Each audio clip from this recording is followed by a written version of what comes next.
พี่น้องสภาพเลยแกเลยสลิงออกมาเลยพี่น้องเนาะคอยไปเดี๋ยวจะอันตักจีฮอดบ้านหรือบ่เนาะปลาลุงเนาะรุ่นมาแล้วกันเนาะโอ้ยรถก็สิเบิดแห้งเลยพี่น้องเนาะสลิงตักจีฮอดหรือบ่เนาะแต่ว่ารถสลิงบ่ฮอดก็สิได้เอารถคันชิฟ้าแกรถสลิงเมื่อต่อพี่น้องในบ้านนี้ฮะโอ้ยเนาะเอ้าวาสนาบักพึ่งพี่น้องเอ้ารุ่นกันต่อพี่น้องปลาลุงเอ้า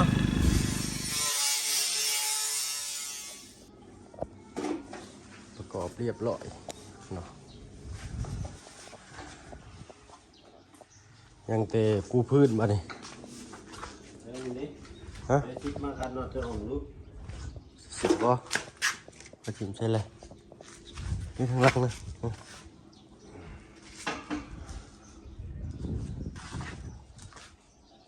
ลายมือพี่น้องเนาะเราก็ได้ว่าเห็ดจริงจากมือนี้เนาะหาดูที่ว่าเสียเมื่อยถึงไงแบบนี้เนาะ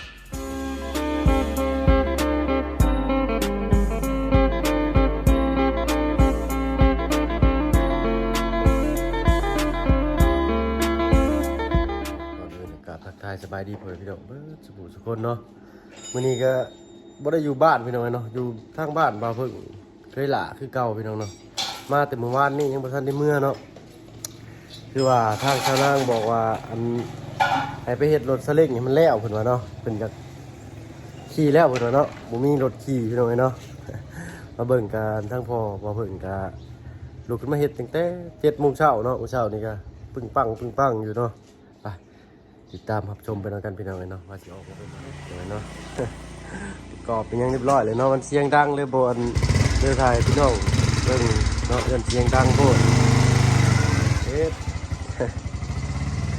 เดินจะใหญ่กว่าคันนี้เลยพี่น้องเนาะช่วงเคาะของเพิ่นนี่สิใหญ่กว่าอันนี้ประมาณ60อันนั้น80ได้พี่น้องเนาะเพราะว่าทางบ่าวเพิ่งบอกพ่อของบ่าวเพิ่งนี่ว่าให้เอาระยะอันนี้80บ่ะอันคันเก่านี่60เนาะกำลังไปลองไปหน่อยว่ามันเถียงนี่มันตรงบ่เนาะอุปกรณ์ก็จะมีแต่ของเก่าๆเนาะเป็นเศษเล็กเศษยังที่เหลือจากการก่อสร้างของพ่อมาเพิ่งเองแล้วก็เก็บมาท่อนไว้เนาะบ่ได้ขายพี่น้องเนาะอันใดพอใช้ได้ก็เก็บไว้เพื่อได้เฮ็ดอย่างอื่นเนาะก็เลยเก็บมาเห็ดซาเล้งเนาะอันนั้นก็ซาเล้งคันเก่าพี่น้อยเนาะมันพังไปแล้วเนาะซาเล้งคันนี้นี่บรรทุกนักเติบพี่น้อยเนาะน้ำมันตุก20 ลิตรนี่2 ทางเนาะน้ำมันอีกฟุยหนึ่งเนาะบ้านเฮาเอิ้นว่ากระฟุยเนาะนี่เลยเนาะส่วนมากตู้พอแบบนี้แต่เอาไปแก้เครื่องเสียงเพื่อนเอามาอะไรเป็นอย่างไรเนาะ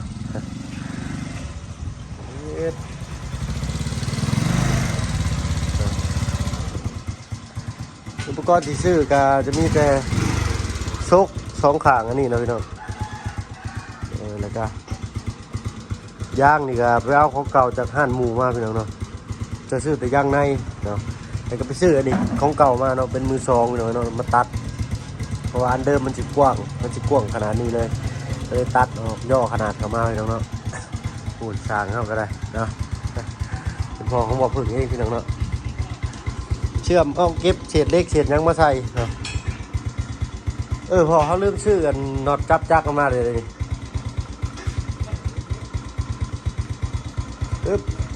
มันเด็กงอโหดพี่น้องเนาะเพราะว่าเอามาดัดเอารถกันจะเปลี่ยนนั้นดูยางเอวใหม่เนาะคาเกียร์ใหม่เนาะ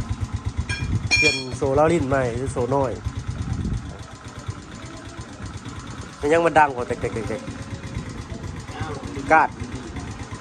โมเมนต์กาดหรอเขาก็เลือกจะประกอบอันนี้เขาใส่สำหรับเห็ดคนนั่นคนนี้เนาะเขาจำเป็นต้องใส่เสื้อผ้าเบิดก็ได้เนาะเอาซ้ำก็ได้ว่าปิดข้างหน้าหนึ่งก็พอเนาะโดยเปลี่ยนโซ่ล้อลิ้นใหม่เลยก็อันนี้มีใส่เนาะกาบอันนี้ประมาณนี้กาบตัวนี้ลื้อตัวนี้ออกลื้อออกแล้วก็ปาดชบเขาตัวนี้กาบเทิงตัวนี้จะประกอบล้อใหม่ก็ได้ บ่ใส่ก็ได้แต่ว่า เป็นยังแล้วแต่ เนาะเฮานี่ใส่งาน ไม่ว่าอย่าฝนตกผ่าลงน้ำแดดเขา ใช่บ่ กองมันนี่ เบิ่งก่อนพี่น้องเนาะแม่นก็เบิ่งอยู่เนาะถอดนี่ออกก็เจ็บปาดอีกเนาะ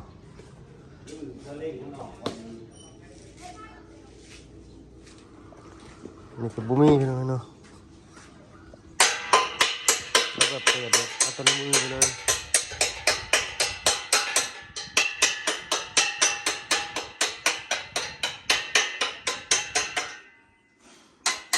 ชุกแข็งดีพี่น้องเนาะใส่สำหรับแก่เข่า เที่ยงอยู่บ่พ่อ โอ้ยขี่นอนกับแค่ บ่ มันบ่ได้ดีบ่เบิ่มบ่บ้า ขาแต่คัดนี่เก่าแห้งคือจนดีดเนาะไปบ่ไปใส่ก็สิถอดออกเนาะพอให้น้ำหนักมันเบานี่พอเล็กนี่ก็หนักหลายเติบแล้วเนาะเป็นเล็กกล่องเนาะฮึบ ถอดมึงอย่าไปพายตัวนี้เด้อ ตัวใด ตัวนี้ก็คายออกก่อนเอาออกก่อนตัวนี้ก็คายตัวน็อตทางนี้ออกตัวนี้ก็คายตัวน็อตทางนี้ออกแล้วก็ถอดออกน็อตตัวล็อกมันนี่บ่ต้องมันนี่ อ่า ล็อกของมันอยู่ของเก่ามัน จ้า หรือว่าจอดล็อกไว้เลยบ่ บ่จอดล็อกก็ได้ เพราะว่าเดี๋ยวมันบ่เที่ยงมันเที่ยงไปออกจะว่ากูไปเวียกเด้อ ไปเลยหรือเอารถออกก่อน ถอดออกแล้วปาด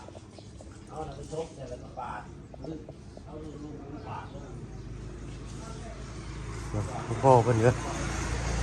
บ่ได้ไปเฮ็ดเวียกตอนเช้ามื้อนี้เนาะเพราะว่าค่าเฮ็ดรถให้เนาะฟ้าเอามือผมมาแต่เมื่อวานนี่แหละพี่น้อยเนาะ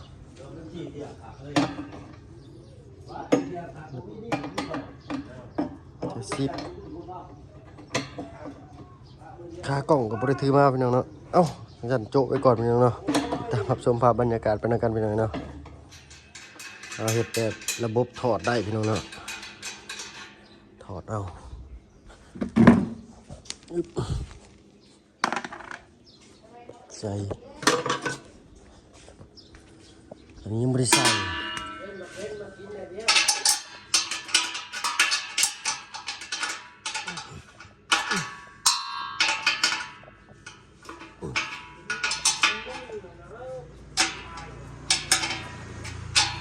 เสียบนอดเสร็จแล้วก็เก็บมาใส่เอาพี่น้องเนาะเสียงดังอยู่เลยพี่น้องเนาะ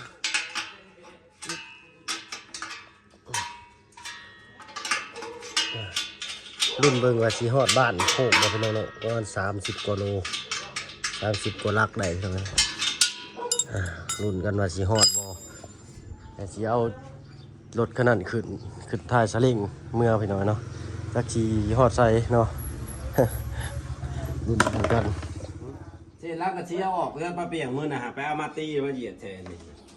มีใช่บ่ มีเบิ้งค่ำขากลางขึ้น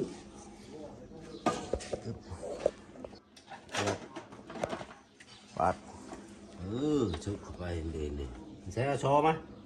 สองตึ๊บเอา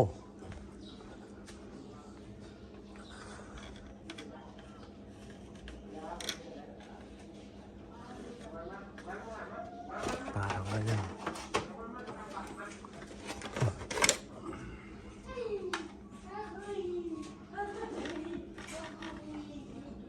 กล่องพอด พวกขยะมันก็เบื่อมากนะมันก็สบาย ถอดว่าเป็นคมบ่อยเนาะได้อยู่ที่ไหนนะ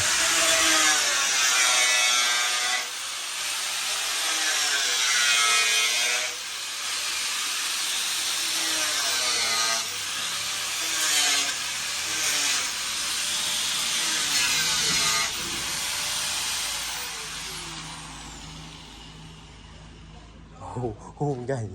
นะโอ้แบบเร่งด่วน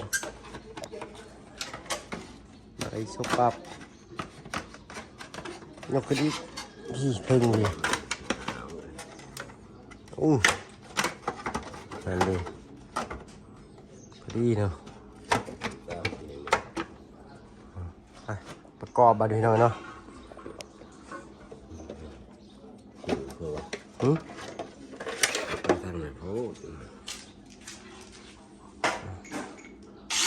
ฮ้อนพี่น้องมื้อนี้กันเนาะถ้าเมื่อนี่ก็สิเมื่อรอดหรือบ่รอดพี่น้องเนาะรุ่นเบิ่งกันนำกันเด้อพี่น้องเนาะก็สิเช็ดอยู่ใส่เนาะ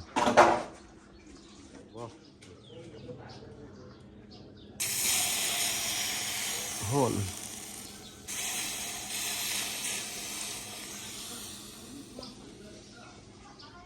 เนาะถอดประกอบได้รุ่นพี่น้องเนาะกูมีค่ากล้องพี่น้องเนาะประกอบกับพี่น้องนี่เนาะได้พี่น้องเนาะมาสุดได้กลับไปสำนักบาดเอาไประบบถอดได้ ย่อยกเขาจ้ะ พืชได้บาด ลดลงก่อนเอาไปเล่นหนักลงบาท นั่นแหละน็อตกระตก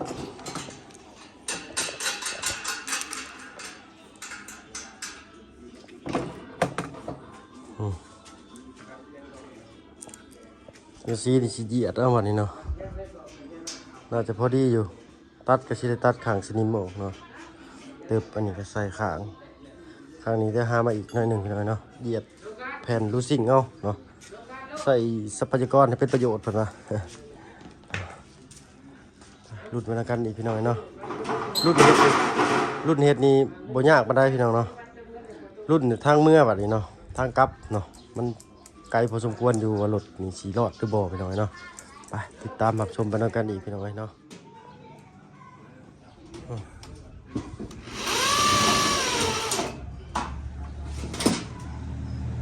ยืดแล้วก็ยิ่งเข้าไปหน่อยนะหนอดเอา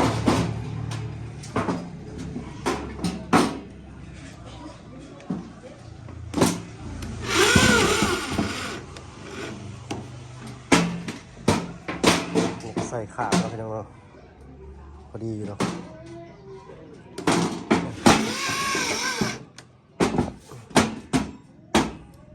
อยากโบวิดหน่อยหนึ่งเลยเดี๋ยวหน่อยหนึ่งโบไปจังดับเอาทำได้พี่น้องนี่เดี๋ยวตัดเอาอันนี้ก็เพิ่นเอาบากเอาเนาะบากเอาหน่อยหนึ่งเชือกเก็บเล็กเก็บคางแถวเงินเดือนซานใส่พี่น้องเนาะอ้าวโหกะสิเมื่อฮอดบ้านโคกหรือบ่พี่น้อยเนาะประมาณ30 ลัก35 ลักได้อยู่พี่น้อยเนาะค่อยๆเมื่อเนาะรุ่นไปแล้วกันเนาะพี่น้อยสิไปฮอดใส่สิรอดหรือบ่รอดพี่น้อยเนาะ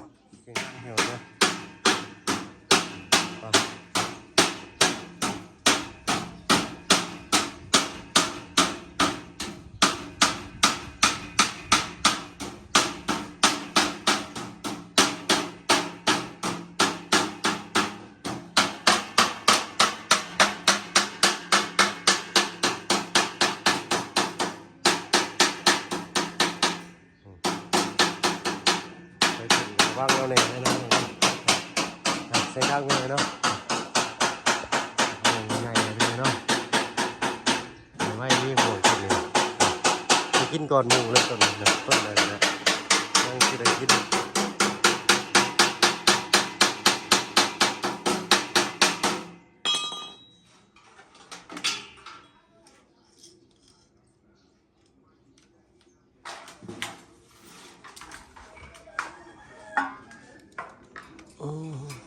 จะบาดมือแล้วพี่น้องนะ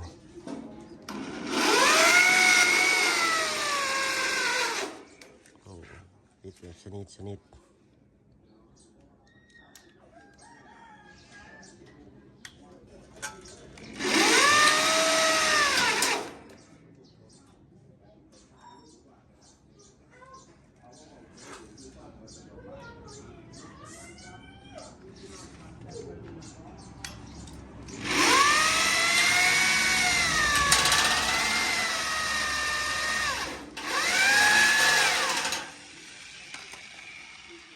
บวเข่า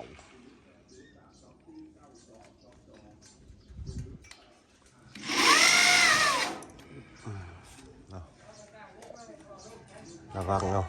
บัดขึ้นพี่น้องเนาะคม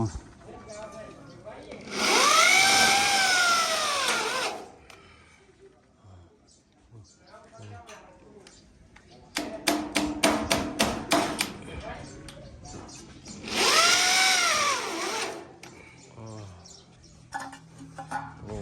ฟาดนี้จะปิดดีแล้วหนึ่งเป็นที่เลยเนาะบ่ให้พี่ต้มกระเด็นใส่เนาะอึ๊บ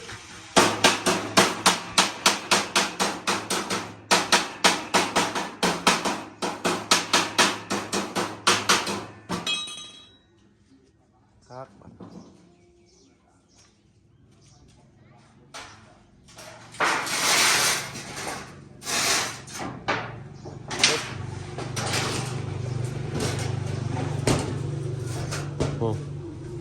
เอาพอดีครับนี่ตู้ติ๊กบ่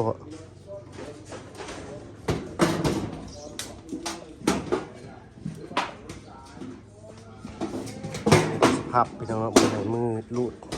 เอาวิ่งต่อ พับประหยัดมัน พับไปได้ หันหนอดมันเจ็บมันกันมัน อันพับไปได้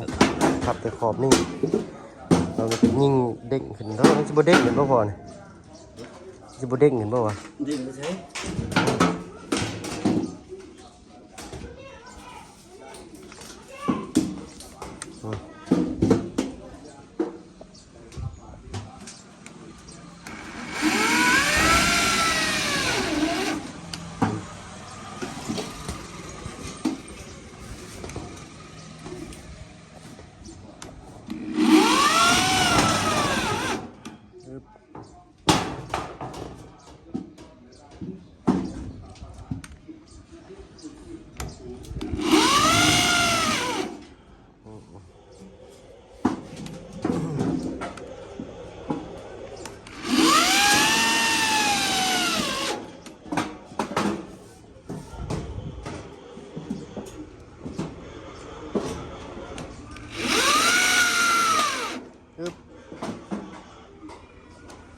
เงี้ยนะ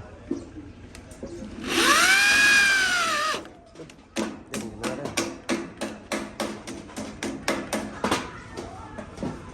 วันนี้เราก็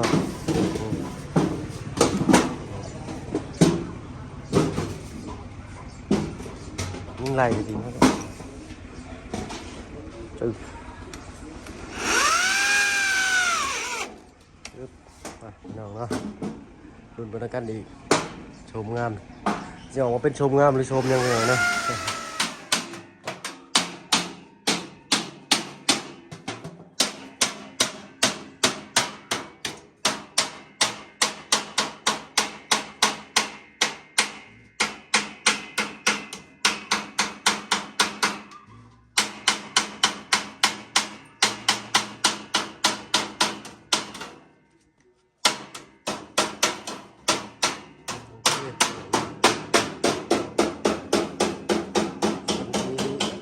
สาวสิคนมันจะแก้ทางไหน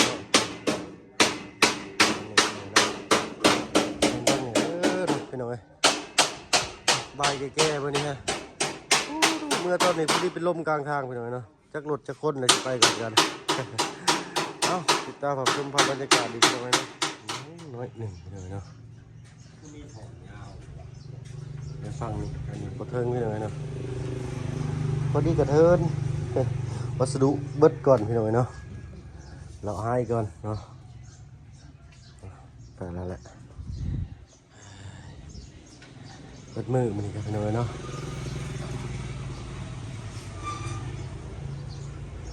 ถักอยู่ได้เนาะโซกกระแกงดีพี่น้องเนาะฮึบไปรุ่นไปแล้วกันอีกพี่น้องเนาะเรียบร้อยพี่น้องเนาะได้เพมาอีกบอกเป็นยังพี่น้อยเนาะเอาขึ้นได้แล้วบัดนี้พี่น้อยเนาะเสือกครับเห็นเนี่ยหลังบ้านหัวจักเนาะ เชื่อ